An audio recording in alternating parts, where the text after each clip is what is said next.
Hi!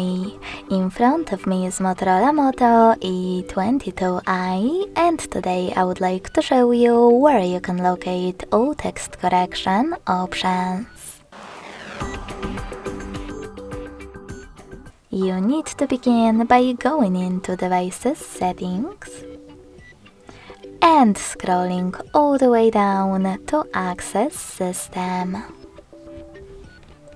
Following that, tap on Languages and Input, On-Screen Keyboard, and Rebirth.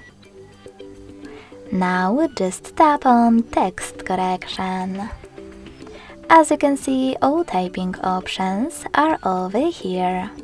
To manage them, click on the switchers next to the chosen ones. Thanks so much for watching. If you enjoyed this video, smash that like button, comment and subscribe. Bye!